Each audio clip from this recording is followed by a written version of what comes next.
vamos orar. Eu vou pedir o pastor Wilson para fazer o favor de vir cá. E nós vamos estar orando ao Senhor e vamos pedir que Deus possa abençoá-lo e usá-lo na transmissão da sua palavra e que seja uma palavra dirigida por Deus ao nosso coração. Nós queremos ouvir a voz de Deus. Amém? Então, que Deus possa derramar sobre nós a sua bênção nessa tarde, e é um prazer ouvir o pastor Wilson, e já tinha de algum tempo que não ouvia, mas graças a Deus, né? Sempre tem a primeira vez e tem o dia certo, né? Então vamos preparar os nossos corações para que Deus fale conosco. Senhor, nosso Deus e Pai, em nome de Jesus Cristo, Senhor, nós queremos te agradecer por essa oportunidade de poder ouvir a tua palavra. E também agradecemos pela vida do teu servo que trouxeste até nós. E agora, ó Deus, use-o como canal de bênção para as nossas vidas. Dê a ele a graça, a intrepidez, a ousadia necessária, a unção dos altos, Senhor, para que possa ministrar a tua palavra na autoridade do teu Espírito Santo. E abençoa a tua igreja, abençoa o teu povo, salva almas, liberta e transforma vidas também nessa tarde. Em nome de Jesus. Amém e amém, Senhor. Pastor Wilson.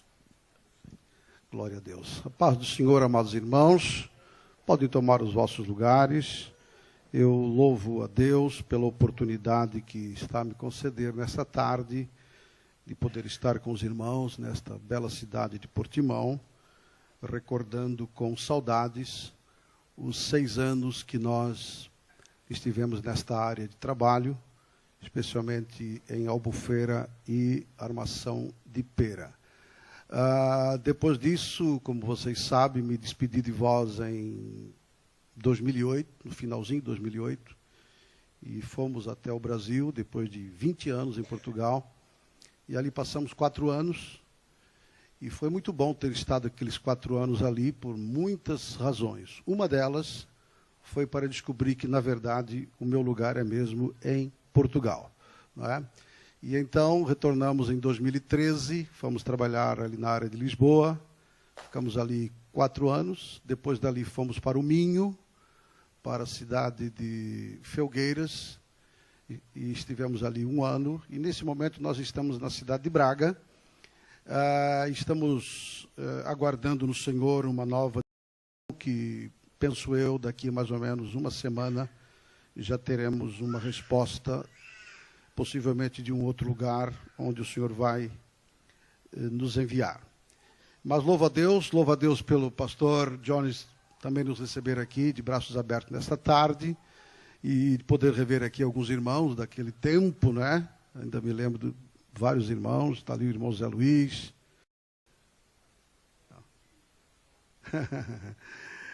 E muitos outros irmãos, Deus abençoe grandemente. Vejo ali também o pastor Antônio Maria Duarte.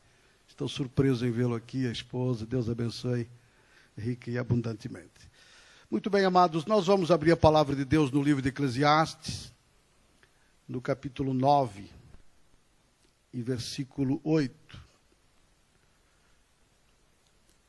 Eclesiastes, capítulo 9, versículo 8. É um dos livros de Salomão. Acredita-se que Salomão escreveu esse livro na sua velhice. Quando nós lemos a história de Salomão no livro dos Reis, no livro das Crônicas, ficamos duvidando um pouco se Salomão foi salvo ou não, em virtude de ter deixado os caminhos de Deus. A Bíblia diz que ele se envolveu com muitas mulheres, e naqueles textos dos livros que mencionei, não ficou muito claro que ele tenha retornado aos caminhos do Senhor. Contudo, quando nós lemos esse livro de Eclesiastes, vemos um Salomão idoso, e vemos um Salomão contando as suas experiências que passou, e que esse livro, quanto a mim, é uma das provas de que ele terá retornado aos caminhos de Deus no fim da sua vida, e escreveu nesse livro as suas experiências de vida e dá conselhos maravilhosos para nós. Um dos conselhos é esse que nós vamos ler agora.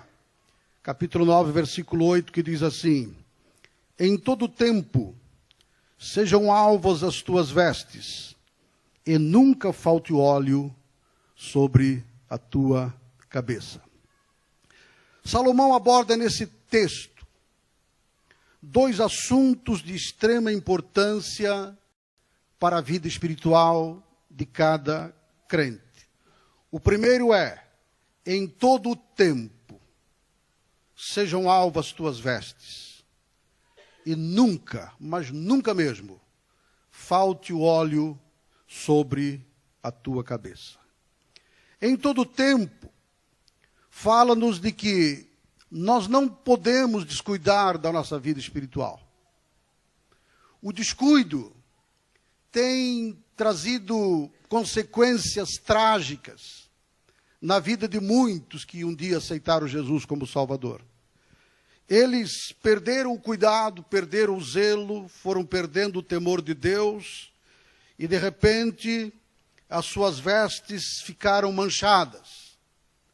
E muitos deles, nesse tempo das suas vidas, vieram a falecer, e faleceram no estado de pecado. E tendo falecido no estado de pecado, naturalmente que eles não podem entrar no reino dos céus, porque a Bíblia diz que não entrará lá nada que contamine. Para entrar lá, diz a palavra de Deus, é preciso estarmos lavados no sangue do Cordeiro. A Bíblia diz que o sangue de Cristo nos purifica de todo pecado. A Bíblia diz também que Jesus é o Cordeiro de Deus que tira o pecado, que limpa as nossas vestiduras, porque está escrito na palavra de Deus que nós devemos seguir a paz com todos e a santificação, sem a qual ninguém verá o Senhor. Nós estamos vivendo num tempo difícil para a igreja. O apóstolo Paulo profetizou isso a Timóteo, dizendo que nos últimos tempos haveriam tempos difíceis, haveriam tempos trabalhosos. E ele confirmava aquilo que Jesus tinha dito em Mateus 24:12, que por se multiplicar a iniquidade, o amor de muitos haveria de se esfriar. E é preciso entender o que é a iniquidade, porque a iniquidade, ela é diferente da impiedade.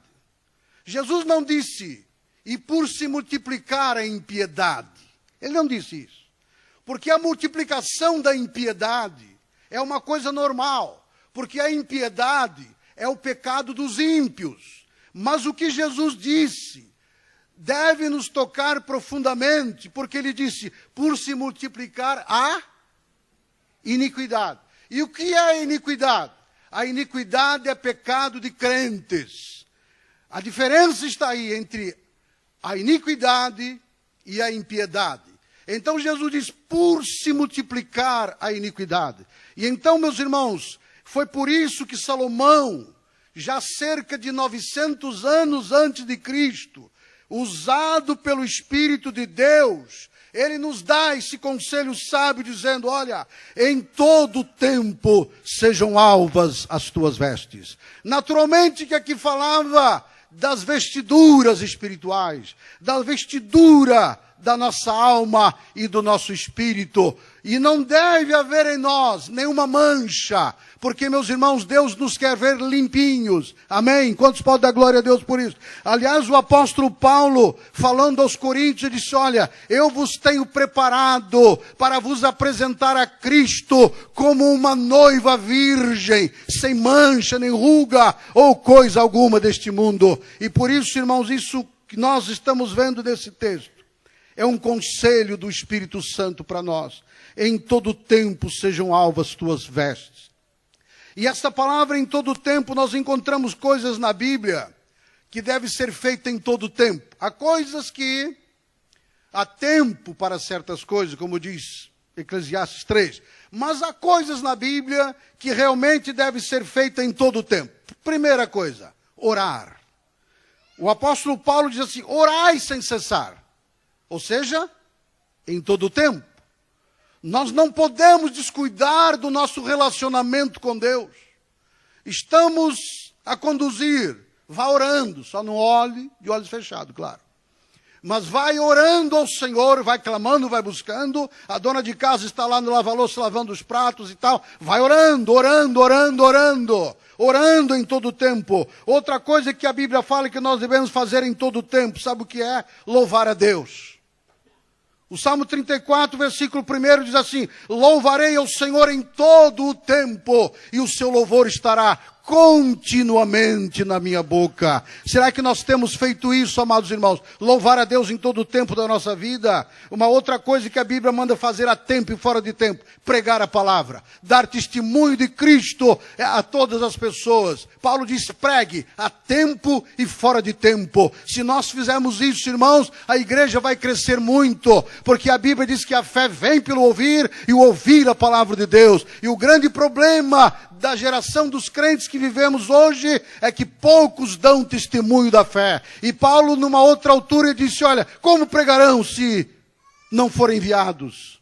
Como? As pessoas vão ouvir o Evangelho se não há quem pregue. Mas eu louvo a Deus que aqueles que têm sido cheios do Espírito do Senhor não têm perdido tempo, porque o próprio Espírito Santo o impulsiona a falar de Jesus Cristo às pessoas. Isso tudo deve ser feito em todo o tempo.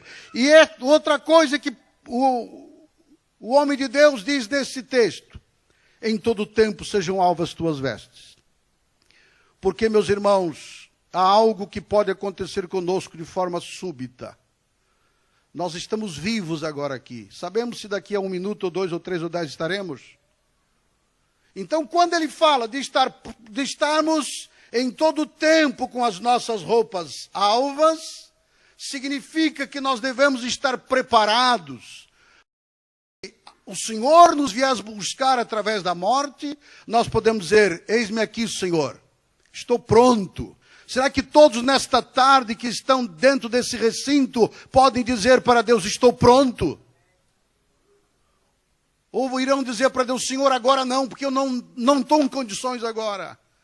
Em todo tempo sejam alvas tuas vestes. E nós encontramos homens de Deus do passado que fizeram propósito com Deus de não sujar as suas vestes.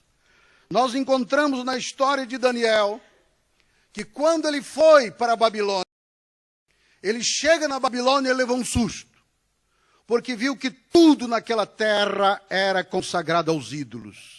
Uma terra de idolatria. Mas a Bíblia diz que ele fez um propósito no seu coração. E qual foi o propósito que ele fez? De não se contaminar com nada que houvesse naquela terra. Numa situação completamente desfavorável. Mas ele cumpriu o seu propósito até o último dia da sua vida. Não queria comer aquelas comidas da Babilônia. Qual era o problema da comida da Babilônia? O problema é que tudo era consagrado aos ídolos. Ele dizia: não posso comer esta comida. O chefe de Daniel e seus companheiros ficou numa posição difícil. Ele disse: olha, eu sou encarregado de cuidar de vocês. Se o rei ver que vocês estão magros, que vocês estão desnutridos, olha, eu vou pagar com a minha vida. E Daniel disse: olha, vamos fazer aqui uma prova com Deus. Nos deixa comer legumes por X dias.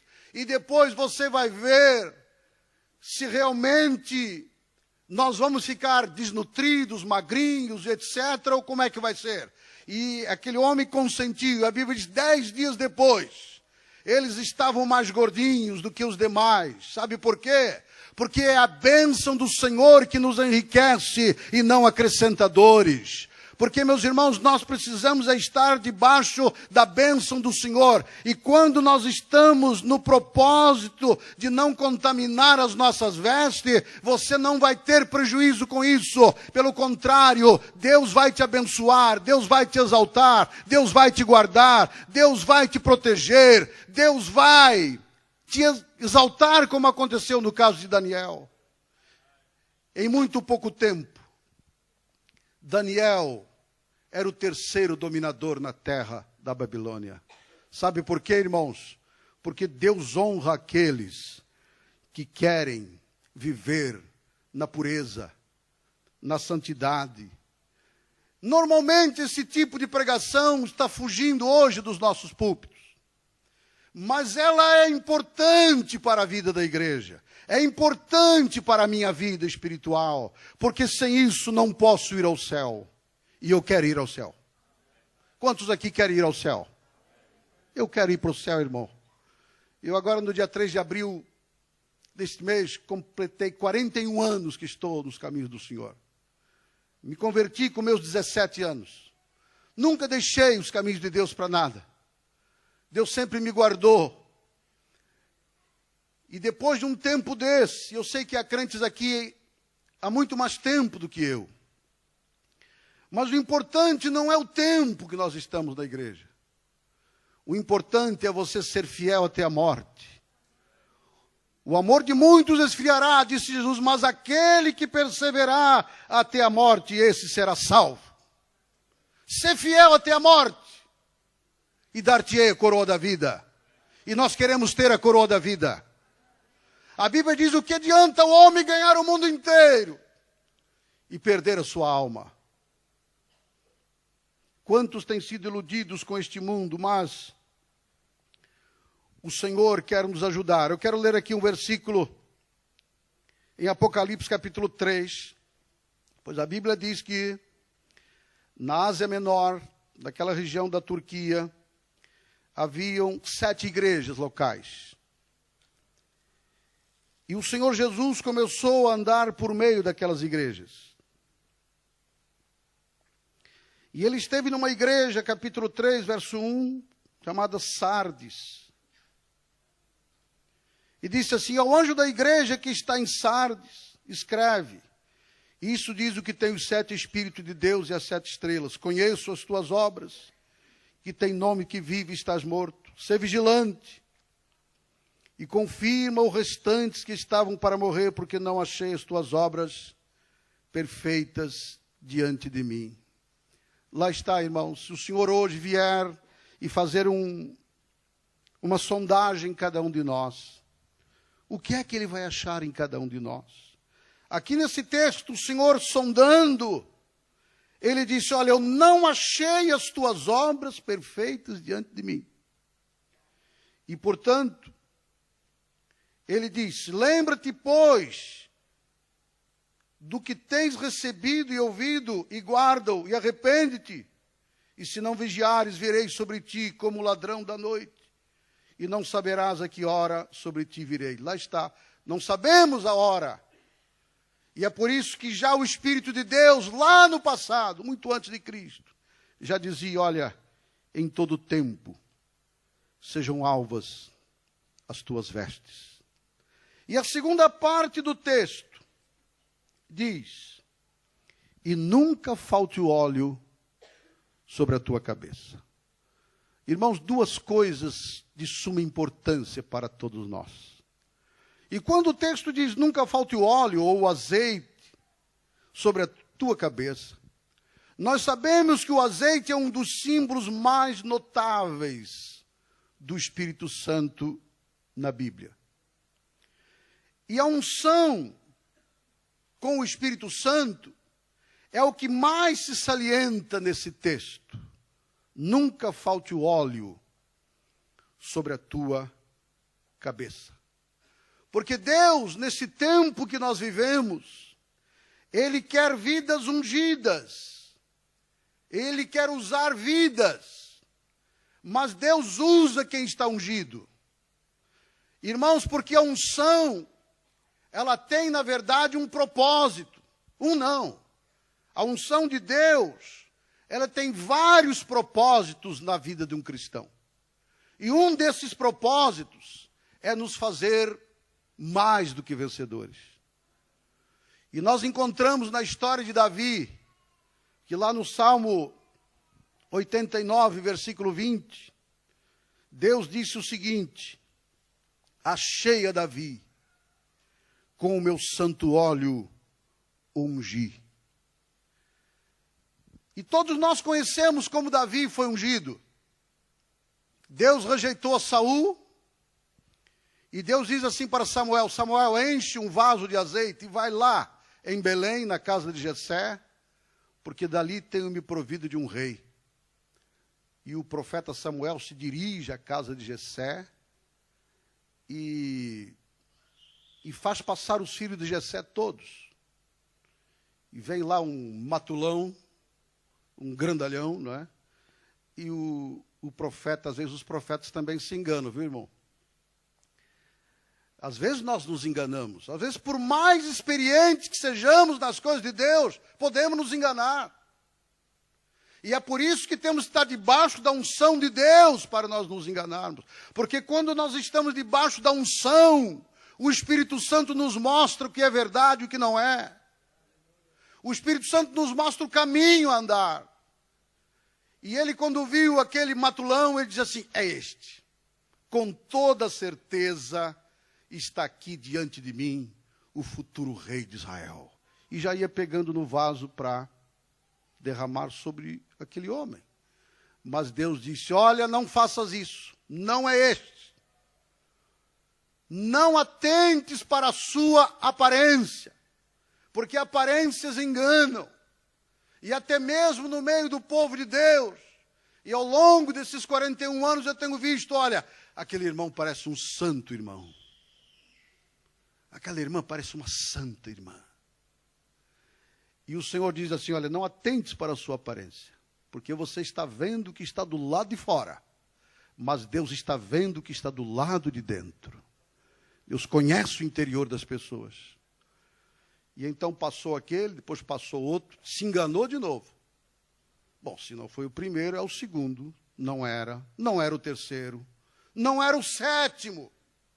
E ele pergunta assim para Jessé, você não tem mais nenhum filho? Diz, tenho, é o menor. E onde é que ele está? Está lá pastoreando as ovelhas. Pois manda buscá-lo, porque nós não vamos nos assentar aqui para comer nada enquanto ele não vier. E lá vem o jovenzinho, um adolescente. A Bíblia diz que ele é de gentil aspecto, ele era ruivinho. E quando ele chega, na inocência daquele adolescente, e Deus diz assim para Samuel, olha, é este aí. Pode ungir que é este aí. Então ele pega no vaso de azeite e derrama sobre Davi, não é? E a Bíblia diz que daquele dia em diante o Espírito de Deus se apoderou de Davi. E uma das razões que o Espírito de Deus se apoderou de Davi é que dali para frente Deus queria lhe dar vitórias constantes. E não demorou muito. A Bíblia diz que Israel estava em guerra contra os filisteus. E um dia, Jessé diz assim para Davi, olha, vai levar esse lanche aqui para os teus irmãos, leva aqui queijos, isso, mais aquilo para o capitão, e vai lá. E ele foi. E quando ele chega lá, o que é que ele ouve? Um gigante, um homem com cerca de 3 metros, a desafiar o povo de Deus. Irmãos, estava todo mundo com medo daquele homem. 40 dias desafiando o povo de Deus. E quando Davi... É para isso que a unção serve. Quando Davi ouve alguém a desafiar a Deus, aquela unção que estava nele disse, o que é isto? Quem é este incircunciso para desafiar o Deus de Israel? Quem é ele? Quem ele pensa que é? Pois manda dizer ao rei que eu vou lutar. E chegou a notícia para Saul, e Saul olha para o rapazinho assim e diz, coitadinho. Isso aí não vai dar nem para começar, não é? E ele disse, olha, tu és um adolescente, o homem é um homem de guerra desde a infância. Mas o que Saul não sabia, que aquele homem de guerra desde a infância era apenas uma montanha de carne. Mas o que estava com Davi era a unção do Espírito de Deus. E aquela unção foi lhe dada para que ele guerreasse as guerras do Senhor, para que ele fosse rei de Israel e um rei vitorioso. Tanto é, meus irmãos, que você olha na Bíblia, Davi não morreu em guerra nenhuma. Na vida dele se cumpriu aquele texto que diz assim, 1000 cairão ao teu lado, 10.000 à tua direita, mas tu não serás atingido. Isso aconteceu com Davi. Você não acha na Bíblia, irmão, nenhum registro que, olha, Davi ficou ferido numa batalha, porque Deus ungiu para ser mais do que vencedor. E ele, quando entra naquele lugar de batalha contra Golias, Golias diz assim: olha, você vem para mim com essa coisa aí da funda. Aliás, eu não conhecia a funda. Sabe onde é que eu vim conhecer funda? Lá na Quinta do Rei. Verdade. Eu estava lá apanhando laranjas, e lá em cima, lá no barranco, eu estava ali perto de mim umas ovelhas, umas cabras, e daqui a pouco eu ouço assim, zap! Era a pedrada que o homem estava a mandar lá de cima. E aí eu digo: oh, tem gente aqui embaixo. E o homem ficou apavorado, porque se uma pedra daquela me pega, não sei não, você não estava igual Golias, não é? E aí depois fui falar com o homem, que ele foi me mostrar o que é uma funda, que eu nunca vi uma funda na minha vida. E Davi pega naquela funda em 5 pedrinhas, porque ele pensou assim, 5 esse cara é até demais. Porque foi logo na primeira, foi ou não foi? Foi logo na primeira, irmãos. Deus humilhou o gigante, exaltou Davi, porque aquela batalha era uma batalha do Senhor. Então Davi venceu aquela batalha, não pela sua destreza, não pela sua força. Porque a Bíblia diz assim: maldito o homem que confia na força da carne, na força do seu braço. Mas nós confiamos no poder de Deus. Nós confiamos na unção do Espírito do Senhor. Então Davi, ele pôde vencer aquela batalha, porque a unção, ela tem essa finalidade, nos fazer mais do que vencedores. E quando a Bíblia fala, em todo o tempo sejam alvos os teus vestidos, e nunca falta o óleo sobre a tua cabeça, aqui fala de uma cabeça ungida, e uma cabeça ungida significa o quê? Uma vida feliz. Quem tem a unção do Espírito Santo sobre a sua cabeça é feliz. Significa uma vida vibrante. Porque quando o Espírito de Deus se move em nós, irmãos, nós somos diferentes. Nós somos vibrantes. Nós somos úteis na obra do Senhor. Também, cabeça ungida é símbolo de regozijo. É símbolo de uma vida alegre. Porque a alegria que nós temos é uma alegria que vem do alto para nós. É uma alegria que vem do céu para nós. Jesus, quando estava no mundo, ele prometeu o outro Consolador. Ele disse: olha, eu vou, porque se eu não for, o outro Consolador não virá. Mas se eu for, ou quando eu for, eu vou vos enviar. E esse Consolador tem estado em nós nos momentos mais difíceis da nossa vida. E o crente canta, não é porque ele não tem problema, muitas vezes ele está cercado de problemas. Só que tem uma coisa, irmãos, o Consolador está consolando, confortando, trazendo do céu para nós aquilo que Hebreus capítulo 1, versículo 9 diz, que é o óleo da alegria. O óleo da alegria.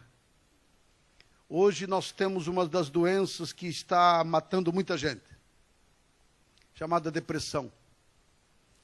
E nós sabemos que a depressão, ela é o profundo abatimento da alma, a profunda tristeza que a alma sente. E é por isso que há um texto num dos Salmos em que o Espírito, não é o Espírito de Deus, é o Espírito humano mesmo, pergunta assim para a alma: por que estás abatido, alma? E por que te perturbas dentro de mim? Sabe por que o Espírito diz isso? Porque Jesus mais tarde disse assim: olha, o Espírito está sempre pronto, mas a carne é fraca. Ficamos extremamente abatidos. Mas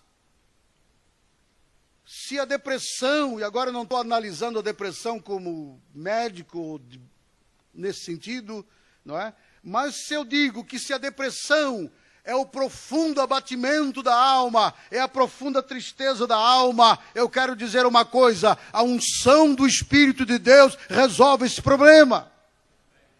Porque o apóstolo disse que nós fomos ungidos com o óleo da alegria. Hebreus 1:9 fala sobre isso. E aliás, irmãos, vou ler um outro texto aqui. Isaías 61. Texto muito interessante. Que diz assim: o Espírito do Senhor está sobre mim. Porque o Senhor me ungiu. Olha para quantas coisas Deus nos ungiu. Para pregar boas novas aos mansos.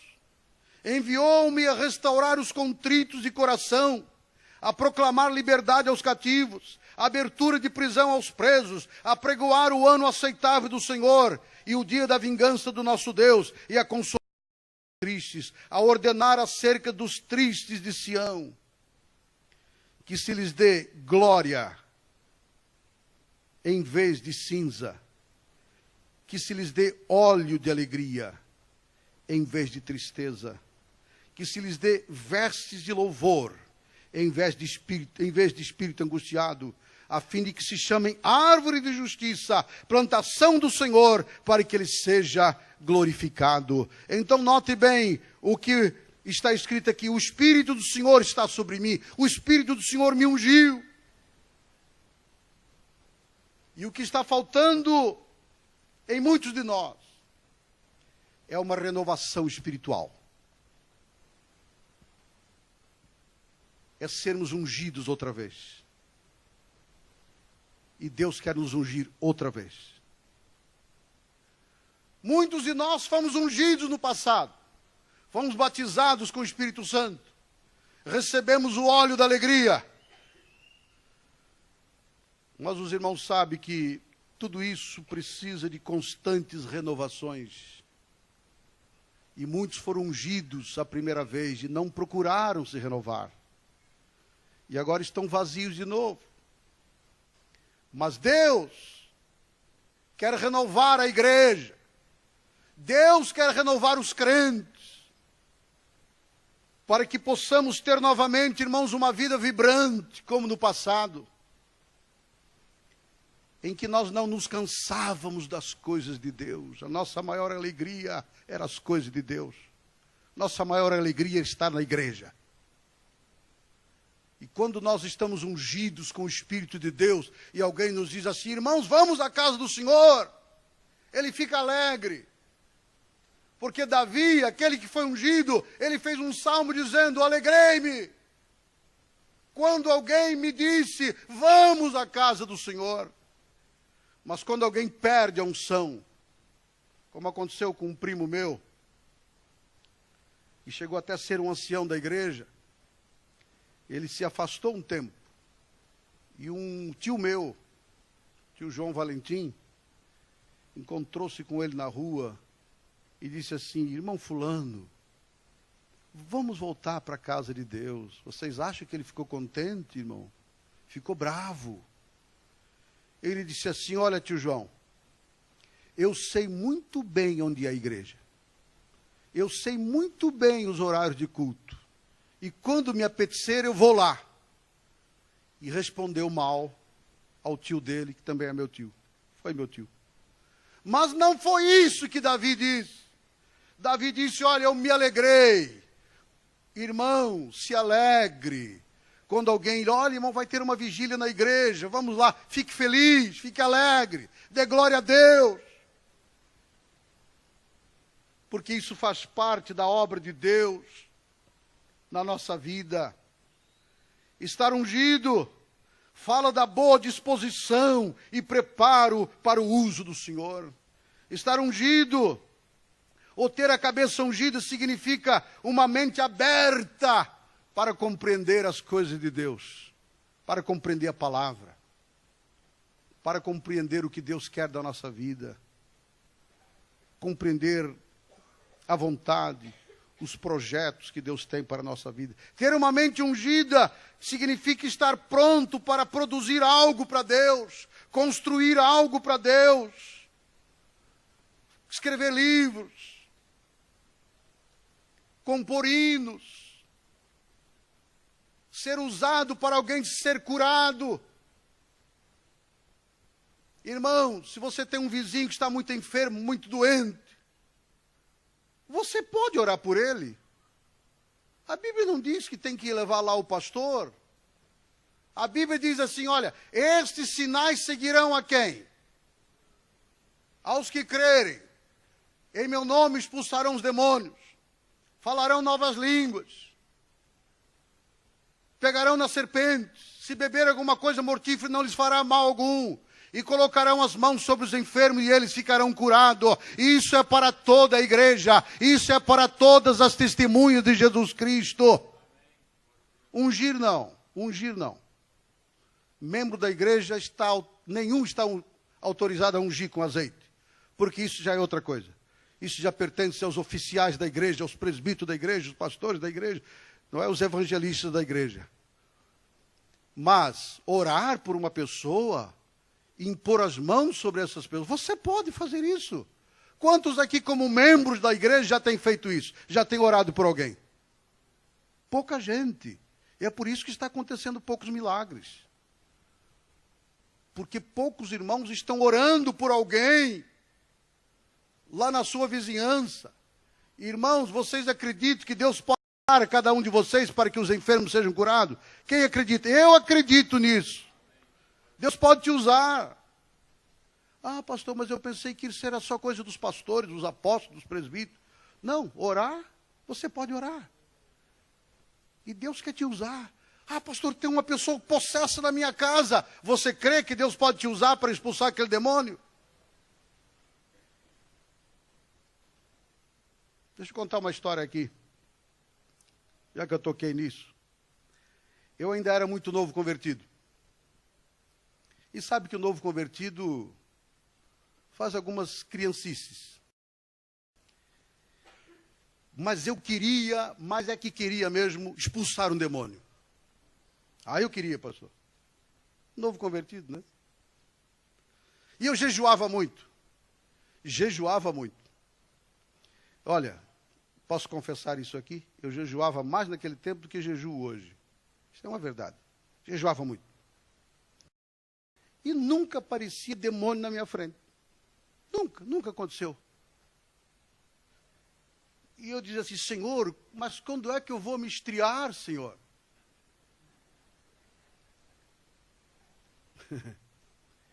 E um dia aconteceu. Um dia, nesse tempo já estava na escola bíblica. E era um dia, naquele tempo, nas Assembleias de Deus, eu estou a falar de 40 anos atrás, no culto de doutrina, lá na minha igreja, fizeram lá uma lei que só entrava com cartão de membro. Estava lá 2 porteiros, cada matulão desse tamanho assim, com a cara assim bem feia. E alguns irmãos esqueciam o cartão de membro em casa. Oh, irmão, não trouxe o cartão de membro. Não entra. Oh, irmão, mas eu sou crente dessa igreja há 50 anos. Não entra. A ordem é para que só entre quem tem cartão de membro. Bom, depois aquilo deu uma confusão muito grande e acabaram com aquilo. Acabaram com aquilo, porque muita gente não trazia o cartão de membro. Olha, não sei como, uma senhora albina, baixa estatura, não sei como que ela conseguiu entrar na igreja. E o pastor pregou, e no final ele convidou quem estivesse enfermo, quem estivesse com algum tipo de problema, apesar de ser um culto de doutrina, culto de ensino, viesse para frente. E aquele meu primeiro pastor, ele honrava muito quem estava na escola bíblica, ele honrava muito. Para ele, uma pessoa que tinha deixado tudo para ir para a escola bíblica, ele honrava muito. E eu estava na escola bíblica. Eu não era diácono, não era nada. E então ele convida um cunhado meu, que na altura era presbítero da igreja, ancião, e ele me viu que eu estava de férias da escola, e disse, olha, esse jovem, o Valentim, venha cá também orar. Eu falei assim, eu? Meu Deus, eu? Com tanto obreiro aí, chamou o meu cunhado e eu só? Mas eu estava em jejum 2 noites e 2 dias jejuando. Eu estava até meio fraco, irmão. Estava mesmo. Eu estava meio fraco no meu físico. Aí pronto. Vieram para frente um grupo de irmãos e irmãs. E aquela senhora albina, baixinha, também veio. E eu estou ali orando, né? Estou ali orando, e a igreja toda orando. Daqui a pouco, nas minhas pernas, sinto qualquer coisa, sinto que alguém tocou nas minhas pernas. E eu digo, o que é isso aqui? Não abri os olhos. Não, falei, não vou abrir os olhos, não. Né? Isso vai parecer irreverência, não vou abrir, não. Mas a coisa começou a ficar feia. Aquela coisa nos meus pés. Vou ter que abrir os olhos. Quando eu olho, uma endemoniada nos meus pés. E eu olho assim para aquela mulher e digo, estás aí, né? É hoje que eu vou me estriar. Eu estava cheio de confiança, não em mim, porque eu estava em jejum e oração 2 dias e 2 noites. E aquele tipo de demônio era um demônio daquele que a Bíblia diz que só sai com jejum e oração. Porque como é que eu sei que era? Porque se vocês forem para aquela passagem de Mateus e Marcos, vocês vão ver que aquele demônio, que Jesus disse que só saía com jejum e oração, era um demônio surdo e mudo. E eu não sei se a minha teologia está errada nesse sentido, mas eu fiquei pensando assim durante muito tempo, por que aquela qualidade de demônio só sai com jejum e oração? Porque Jesus não disse que são todos os demônios que acontece isso. É aquela casta, é aquela espécie, aquela qualidade de demônio. A mim me veio o seguinte, se o demônio, aquele tipo de demônio era surdo, então ele não ouvia alguém pronunciar o nome de Jesus. Porque vocês sabem, quando alguém está possesso, os pregadores, eles dizem assim, em nome de Jesus Cristo, sai dela. Então aqueles demônios que não são surdos, ouvem o poder do nome de Jesus. Mas aquela qualidade de demônio não ouvia. Não ouvia pronunciar o nome de Jesus. Porque nós sabemos que há poder no nome de Jesus. Porque a Bíblia diz que Deus exaltou o seu Filho soberanamente e lhe deu um nome que é sobre todos os nomes. E então estava ali aquela senhora nos meus pés. E eu me lembro que o meu cunhado pegou por uma mão e eu peguei por outra. E eu coloquei a minha mão na testa daquela mulher e disse, sai dela agora em nome de Jesus. Foi instantaneamente. E quando nós estamos ungidos por Deus, nós temos confiança para orar pelos enfermos. Nós temos confiança. Uma vez lá em Minas Gerais, eu trabalhei 3 anos numa terra lá do Brasil e trabalhei 3 anos sem salário. Só tinha casa para morar, água e luz, salário não havia. Eu trabalhei 3 anos nessa terra. E um dia, eu também estava orando em casa e de repente, alguém bateu na porta e perguntou assim, eu fui atender, o senhor é o filho do pastor? Porque eu fui pastor aos 22 anos de idade. O senhor é filho do pastor? Eu falei, não, eu sou o pastor. E a mulher até ficou assim, um pastor tão novinho assim. Estava na minha casa um presbítero, faleceu agora há meia dúzia de meses. E ele disse assim, deixa eu ver quem é essa pessoa. Olhou e disse, misericórdia, pastor, manda essa mulher embora. Manda essa mulher embora. Eu falei, mas por que, irmão? Irmãos, esta mulher, ela é uma caixa de demônios. Uma caixa de demônios. E eu disse assim, a senhora deseja o quê? Ela disse assim, eu desejo que o pastor ore por mim. Mas como o irmão Vitor, esse tal irmão, tinha me dito que ela era uma caixa de demônios, eu pensei assim, não vou orar por ela aqui dentro de casa, não. Eu vou orar por ela lá na igreja, porque a igreja era do outro lado da rua. E eu convidei aquele irmão, digo, irmão Vitor, vamos comigo? Ele disse, não vou não, pastor, não vou não. Eu falei, mas não vai por quê? Ah, não. Da última vez que ela esteve na igreja, ela rasgou o meu casaco todo, a minha calça, fiquei quase nu na igreja. Depois eu fui saber por que isso lhe aconteceu. Mas não conto aqui. Eu digo, tá bom, o irmão não quer ir. A minha esposa dizia assim para ele, irmão Vitor, vai lá na igreja com meu marido lá sozinho, aquela mulher, irmão, aquela coisa toda. Mas ele não foi. E quando cheguei lá na igreja, ela sentou, eu sentei perto dela e comecei a conversar com ela, o que se passa na sua vida? E ela começou a me contar.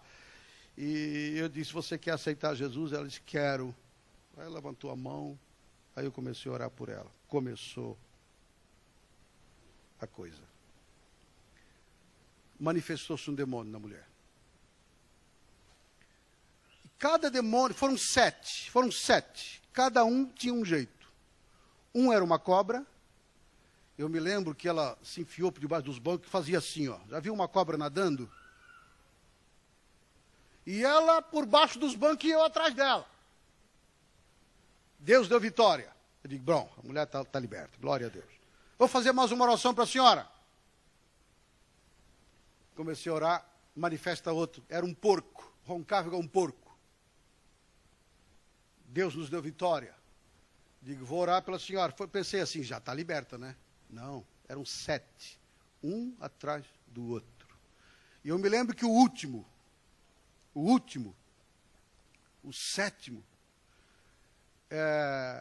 queria me matar. E aquela mulher parecia um leopardo. Disse, eu vou te matar. E vinha para cima de mim, mas não conseguia ir mais. Parece que tinha ali uma proteção qualquer. Ela não conseguia vir em cima de mim. Não conseguia.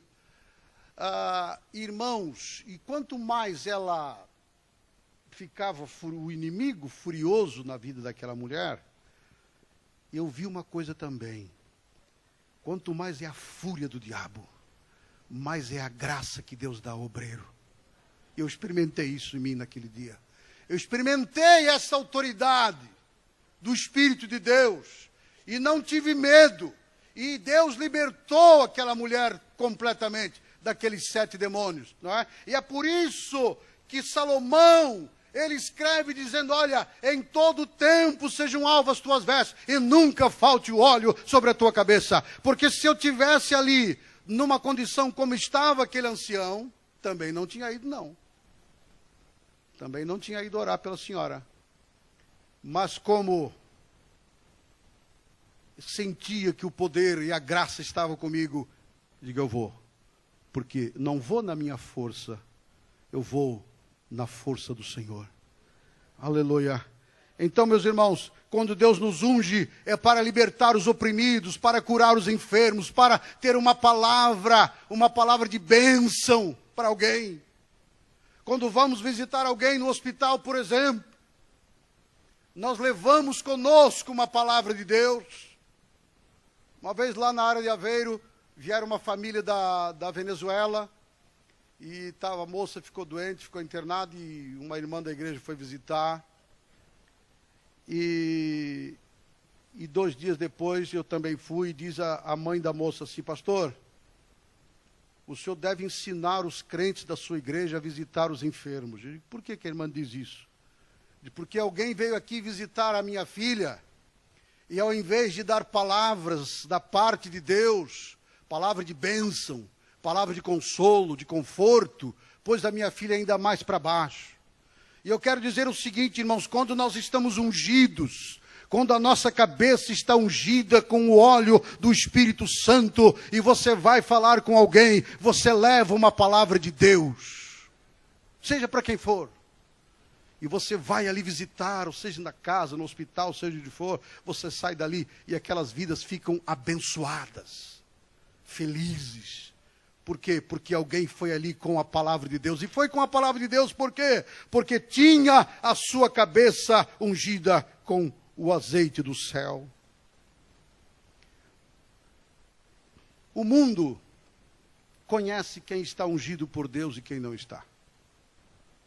Os irmãos viram que quando Daniel estava na Babilônia e apareceu lá naquela parte da parede, aquela escritura que dizia Mene, Mene, Tekel, Ufarsim. Chamaram os sábios da Babilônia, chamaram os feiticeiros, chamaram... Ninguém soube dizer o que estava ali. Mas no meio de toda aquela confusão, a mulher do rei Belsazar, ela disse assim para o seu marido, olha, não te enfades com isso, porque há no teu reino um homem. Lá no país dele, ele se chamava Daniel. Aqui no nosso, ele se chama Beltesazar. Daniel capítulo 5, versículo 11, eu já estou terminando. E aquela mulher disse assim, há no teu reino um homem, no qual há o Espírito dos deuses. Eu vou explicar porque ela falou Espírito dos deuses. Porque ela não conhecia a linguagem de Deus. Faz-me lembrar um tempo que eu estávamos num congresso lá em Oliveira das Eméis, lá na beira do litoral. E então estava um grupo de pastores lá no palanque, estava lá o presidente da Câmara. O presidente da Câmara não conhecia a linguagem evangélica. Então ele foi cumprimentar a igreja e cumprimentar os pastores. E disse, olha, eu quero cumprimentar os senhores padres que estão aqui. Era a linguagem que ele conhece, não conhece mais nada. Então, o que a mulher do Belsazar queria dizer era assim, olha, há no teu reino um homem que tem o Espírito de Deus. Mas como ela não conhecia essa linguagem, ela dizia, tem o Espírito dos deuses. Não é nada disso. Esse homem de quem ela falava, ele era um homem ungido com o Espírito de Deus. E nos diz o teu pai, se achou nele luz. Porque quem está ungido com o Espírito de Deus, ele tem luz. Achou-se nesse homem inteligência e sabedoria, como a sabedoria dos deuses. Lá está a história dos deuses. Não é? E teu pai, o rei Nabucodonosor, sim, teu pai, o rei, o constituiu mestre dos sábios, dos astrólogos, dos caldeus e dos adivinhadores, porquanto se achou neste Daniel um espírito excelente. Irmãos, quem está ungido com o Espírito de Deus, ele possui um espírito excelente. Aleluia. E este homem foi usado por Deus com conhecimento, entendimento, interpretando sonhos, explicando enigmas, resolvendo dúvidas. Por quê? Porque Daniel era um homem ungido por Deus. E terminando, eu digo aos amados irmãos, nesta tarde, vamos ficar ungidos por Deus, irmãos. Vamos voltar a ser ungidos outra vez. Porque Deus quer ungir a cada um de nós. Porque só a unção faz a diferença. E eu acabei de falar de Daniel. Chamou tudo quanto era astrólogo. Os caldeus, os sábios da Babilônia. Não adianta. Não adianta, porque há coisas que não é a sabedoria humana que vai resolver. Há coisas que só pertence ao Espírito de Deus fazer. E se pertence ao Espírito de Deus fazer, então vamos ficar ungidos. Posso orar, pastor? Vamos ficar de pé, meus irmãos. A primeira coisa que eu quero perguntar hoje aqui